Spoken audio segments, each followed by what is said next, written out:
Doktor, për shkak edhe të rasteve të fundit që i kemi dëgjuar edhe për situatën me shkurtimin e buxhetit, dua të hedhim fillimisht një këndvështrim të përgjithshëm mbi sëmundjet e rralla.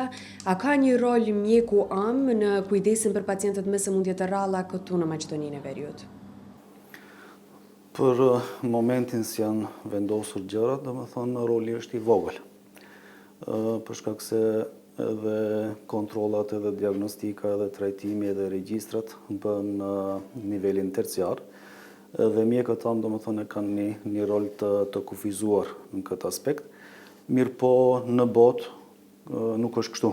Domethënë në botë edhe të sëmundjet e rralla, po edhe në përgjithësi të udhëheqja e pacientëve në aspektin e sëmundjeve kronike, përfshi këtu edhe sëmundjet e rralla, roli i mjekëve am është kyç edhe është shumë më i madh se sa te ne. Buxheti që është zvoglu, domethënë është për të ardhur keq, është shqetësuese dhe i tangon pacientët të cilët nuk kanë mundësi në forma tjera, domethënë të sigurojnë trajtimet për sëmundjet e tyre. Edhe sëmundjet e tyre janë të tilla që po su mjekuan me kontinuitet, rrezikohet jeta e tyre, mundësia për invaliditet është shumë e madhe, edhe një farforme janë të varur krye këput prej buxheteve qendrore. Mendoj se duhet të ketë një qasje pak përveç asaj financiare, duhet të ketë edhe një qasje morale edhe humane ndaj këtyre pacientëve ose kësaj grupe të pacientëve. Sa shpesh mjekët am përballen me raste të dyshuara për sëmundje të rralla? Edhe pse është një grup personash që sigurisht më rrallë rastistë të kenë këtë sëmundje. Vetë termi i kësaj grupe, sëmundje të rralla, domethënë tregon se rrallë ne qasemi, edhe kur janë të rralla edhe dyshimi për këto sëmundje është shpesh edhe neglizhohet, mirë po kur një simptom ose një sëmundje nuk trajtohet, patjetër se duhet ne të gjejmë shkakun e kësaj sëmundje dhe pastaj ne udhëzojmë në nivele sekondare dhe terciare, ku atje pastaj vendoset diagnoza dhe hinë në regjistrin e këtyre sëmundjeve. A mund të na shpjegoni pse këto sëmundje konsiderohen si ndër më të rrezikshmet kur nuk trajtohen? Janë të rralla, numërohen përafërsisht rreth 6.000 sëmundje të tilla të regjistruara si të tilla. Në Maqedoni përafërsisht mendohet se 1.000 sëmundje janë të regjistruara, domethënë qytetarët e Maqedonisë i kanë përafërsisht 1.000 sëmundje të regjistruara, domethënë të tilla. Mirë po një pjesë e vogël e tyre mund trajtohet për shkak se mjekësia akoma s'ka arritur të gjej edhe të siguroj mjete trajtimi për këta sëmundje. Edhe kuptohet ata që nuk ka trajtim, rreziku është akoma më i madh, mirë po te disa prej tyre, domethënë ka ilaçe dhe trajtimi ekziston normalisht për të penguar avancimin edhe progresin e kësaj sëmundje, mirë po fatkeqësisht çmimet e këtyre ilaçeve janë shumë të larta dhe nuk kanë mundësi me buxhete personale këta pacientë t'i mbulojnë. Patjetër duhet intervenimi i buxheteve qendrore, të fondeve të shëndetësisë, por edhe të qeverive për t'i mbuluar këto harxhimet këtyre sëmundjeve. Është thënë vazhdimisht se mjekëve am ju duhen më shumë ingerenca. Çka konkretisht ju mungon sot në praktikën e përditshme? Në praktikën e përditshme mungojnë shumë gjëra, po nëse pyetja është për ingerenca, kompetenca, atëherë mungon liria për të udhëhequr disa lloj sëmundje, ku ne kemi dhe mendojmë se kemi kompetenca për t'i udhëhequr vetë, edhe pa pasur nevojë për t'i detyruar pacientët të bredhin nëpër institucione tjera për raporte mjekësore vetëm për t'i shënuar një lloj barnash. Gjithashtu, kompetencat tona janë edhe në atë aspektin e diagnostikës, ku mendojmë se shumë procedura diagnostike mund të kalojnë në nivelin tonë edhe nuk kanë nevojë prap pacientët të ende nëpër spitale për të siguruar këto procedura diagnostike. Po gjithë kjo nuk mund të arrihet pa u mjaftuar qytetarët me mjek am atë sa kanë nevojë. Për shkak se ne momentalisht problemin kryesor e kemi numrin e pakët të mjekëve am për qytetar, për numër të qytetarëve. Ajo duhet sigurohet e para që të shkarkohemi ne si mjek nga numri i stërngarkuar i pacientëve, që pastaj ne edhe të bëjmë rolin ton deri tani me këta kompetenca që e kemi, por edhe të na shtohen si kompetenca nga ato që mundemi ne t'i mbartim edhe t'i shkarkojmë nivelet sekundare dhe terciare të sistemit shëndetësor, për shkak se kështu është më e levërditshme, kështu është më praktike, kështu jemi më afër pacientit, edhe shërbimet shëndetësore drejtohen drejt pacientit edhe u lehtësohet atyre. Mirë po kjo nuk mund të bëhet pa një reformë në tërësi, për shkak se rritja e kompetencave pa këto që i thash para, do të ishte edhe një ngarkesë e tepër që nuk mban. S'ka mundësi të bartët. Do të thënë përderisa juve përballeni me mungesë burimesh, mungesë stafi, në anën tjetër qytetarët ballafaqohen me diagnostifikim të vonshëm për shkak se duhet të storallaten prej institucioni në institucion. Cilat analiza laboratorike apo screeningje nuk ju lejohen aktualisht që ju duhen juve në praktikën tuaj, po nuk e keni të mundsuar në shëndetësinë primare? Realisht screeningjet ne mund t'i bëjmë, mirë po nuk janë futur në program, edhe ne vazhdimisht udhëheqemi nga screeningje të programave të fondit të shëndetësisë. Edhe fondi i shëndetësisë normalisht bën cikle 2 vjeçare të programeve të screeningit, edhe ato realizohen në një përqindje të madhe, për shkak se drejt për drejt janë të lidhura me pagesën e kapitacionit. Mirë po screeningje tjera që janë në kompetencë të mjeku që ne kemi mundësi të realizojmë, disa nuk realizohen për shkak mungesës kohës, disa tjera për shkak mungesës laboratorive, disa tjera për shkak mungesës procedurave diagnostike. Secila prej tyre ka një pengesë, edhe këta pengesa na pamundsojnë ne për të luajtur rolin që e kemi në prevencion. Roli i mjekut tam është krye kput, prevencion është më i rëndësishëm se çdo rol tjetër.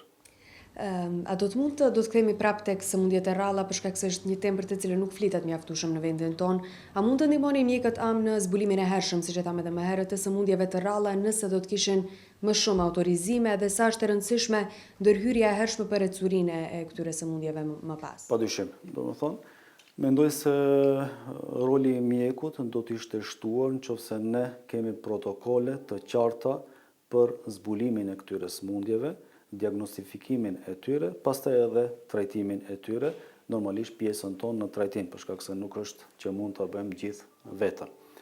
Mirë po protokollet ngecin, ne kemi protokolle që në fuqinë e ligjit janë nga 2014 edhe nuk janë bë ripërtrirje të tyre. Edhe paramendojmë një protokoll që nuk është ripërtri, domethënë me dekada, si ka mundësi që ne t'jemi në krye të detyrës. Tani, me çfarë vështirësish përballen ato pacientë të cilët janë jashtë Shkupit? Kjo është një temë në vetë për shkak se është shumë vështirë që këto pacientë, sidomos ata me sëmundje të rralla, apo jo vetëm, të udhtojnë deri në Shkup për të bërë të tilla analiza apo analiza të ndryshme varësisht nga sëmundja që mund të kenë. Në vështirësi të mëdha deri në të papërballueshme. Kjo do të thotë se këta ngecin në diagnostik, ngecin në trajtim, edhe kjo do të thotë se shtohen sëmundjet që në realitet mund të jeshin të mjekueshme edhe të menaxhueshme. Edhe kjo pastaj e rrit edhe invaliditetin, e rrit edhe vdekshmërinë, e rrit edhe pushimet mjekësore, edhe produktivitetin e një shoqërie. Kjo është ajo problematika më e madhe, mirë po kjo nuk ka mundësi të zgjidhet përveç se një qasje që ne i themi gjithëpërfshirëse ose holistike. Domethënë një reformë gjithëpërfshirëse ku secili do të bën rolin e vet për të pas një qëllim, edhe ky qëllim nuk mund të arrihet në kohë afatshkurte, për shkak se projektet edhe reformat shëndetësi janë afatgjate.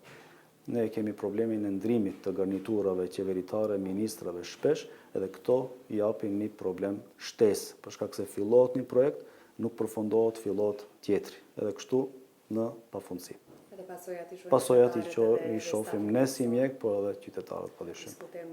Të ndalemi pak tek shkurtimi i buxhetit, që e përmendëm paraprakisht, nga këndvështrimi juaj profesional, çfarë pasoja konkrete do të sjellë kjo ulje e buxhetit për këta persona? Gati rreth 7 milion euro ulje, besoj është një shumë e konsiderueshme. është shqetësuese, e ka edhe më herët. Çdo ulje e buxheti është shqetësuese dhe patjetër që ka pasoja, sidomos te kjo grupe pacientëve, për shkak se drejt për drejt këta pacientë janë të lidhur për buxhetin. Po s'patën buxhet qendror, këta pacientë nuk mund të marrin trajtimin e duhur. Kjo do të thotë progres sëmundje, kjo do të thotë invaliditet më shumë, edhe kjo do të thotë vdekshmëri më e madhe te këta pacientë. Edhe kjo është shqetësues. Është e mundur, mendoj nga këndvështrimi juaj, të mbulohen nevojat ekzistuese të pacientëve me këtë buxhet, por edhe nëse e shohim nga ana tjetër diagnostifikimin e pacientëve të rinj që mund të vinë më pas. Saktu nuk mund të them, për shkak se menaxhimi i këtyre pacientëve ka qenë në nivelin terciar, edhe numrat statistikat i kanë ata, tash unë pa këta numra nuk mund të them me siguri se bëhet kështu ose bëhet ashtu. Po një gjë që mund të them në përgjithësi, pa keq kuptime, nuk janë të nevojshme vetëm cifrat edhe buxhetet, po janë të nevojshme edhe menaxhimet e këtyre cifrave dhe këtyre buxheteve, për shkak se ne në disa raste kemi resurse, kemi buxhete, po menaxhimi i dobët, menaxhimi i keq, mos të flas në disa raste edhe keq përdorimet, sjellin deri te pasojat e pacientit. Është me rëndësi buxheti, mirë po është me rëndësi edhe menaxhimi i mirë i këtyre buxheteve.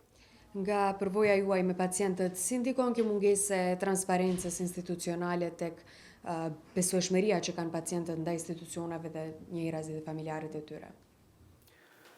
Ndikon shumë, mirë po kjo ulje besueshmërie nuk është vetëm te sektori shëndetësor, refleksion ka mosbesimi të gjitha institucionet, përfshi arsimin, gjyqësorin, shëndetësinë e kështu me radhë, edhe padyshim të ne kapen pacientët në të aspektin e sëmundjeve, edhe që ka më herët, edhe kjo reflekton edhe te invaliditeti edhe te vdekshmëria, fatkeqësisht, edhe transparenca në shëndetësi, edhe menaxhimi i mirë i resurseve, atë sa kemi, nuk themi se kemi resurse, shumë mirë, po atë sa kemi menaxhimi i mirë i këtyre resurseve është shumë i rëndësishëm për të pas një impakt të shëndeti i qytetarëve në përgjithësi. Kur merren të tilla vendime buxhetore, bëhet konsultim me mjekët apo ekspertë të fushës, apo janë të gjitha nën kompetencat e Ministrisë së Shëndetësisë? Merren. Nuk mund të them se nuk merren. Normalisht shoqatat që i tangojnë grupet e interesit i kanë përfaqësuesit e tyre ku këta përfaqësues konsultohen. Mirë po ndodh dhe njerë që këta konsultimet jeshin shterpe edhe pastaj vendimet jeshin kundërshtim me ata që janë marrë vesh për shkak normalisht mungesës resurseve, mungesës buxhetit, por edhe politikave, ndonjëherë edhe populistike që bëhen për arsye të caktuara, edhe shkurtohen buxhetet të cilët janë kapitale dhe të rëndësishme. Edhe këto na ka ndodhur shpesh edhe nuk them për këtë buxhet, po përderisa na ka ndodhur neve në vitet e kaluara, mund të them se prap mund të ndodhë, edhe mund të jetë edhe tani. Nëse të tilla vendime nuk rishikohen, cilat do të jenë pasojat afatgjata sidomos për sistemin shëndetësor në përgjithësi, po edhe për pacientët që çdo herë i shohin pasojat e këtij sistemi? Pasojat janë akute, nëse mund t'i quaj ashtu, për shëndetin e pacientëve.